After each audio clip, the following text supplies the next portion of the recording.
Comment est-ce que je dois réagir parce que bientôt c'est la Saint-Valentin? Eh bien, je ne sais pas comment faire puisque je suis avec un profil évitant. Donc, je suis Sophie Patterson, je suis spécialiste des profils d'attachement insécures, évitants, anxieux, chaotiques, ainsi que des questions sur l'estime de soi et la confiance en soi. Si vous souhaitez des conseils, n'hésitez pas à vous abonner.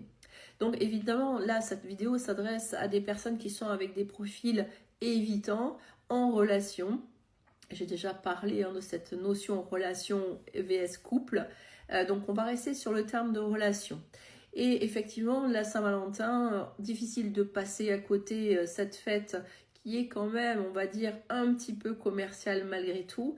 Mais aussi, ça pourrait être l'occasion de fêter des choses que l'on ne fête pas le reste de l'année, et bien parce que c'est le quotidien, parce qu'on a la tête dans le guidon, parce qu'on a l'habitude de faire des choses, etc. Et facilement, le quotidien va grignoter ce qu'on appelle la routine par rapport au couple. Donc on a deux façons de voir les choses, mais l'une n'est pas antinomique par rapport à l'autre. Donc évidemment la question se pose si vous êtes avec un profil évitant, parce que le profil évitant, je le rappelle, son langage de l'amour n'est absolument pas les cadeaux, ou alors c'est très rare.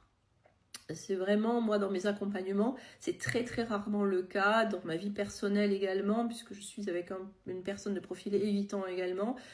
Donc effectivement, le cadeau ne va pas être quelque chose qui va vraiment résonner chez la personne évitante, tout simplement parce qu'il n'aura pas eu l'habitude d'en recevoir.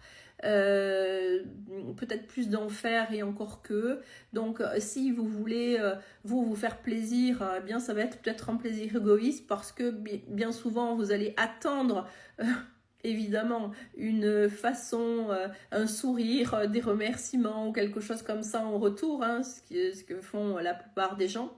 Mais les profils évitants, comme c'est pas quelque chose dans leur mode de fonctionnement, ils sont pas très à l'aise, ça les met dans un inconfort émotionnel par rapport à vous, peut-être recevoir quelque chose dont ils sont pas forcément dignes ou dont ils n'ont pas forcément besoin, ou alors se sentir redevable. Il y a plein de choses qui jouent dans les cadeaux.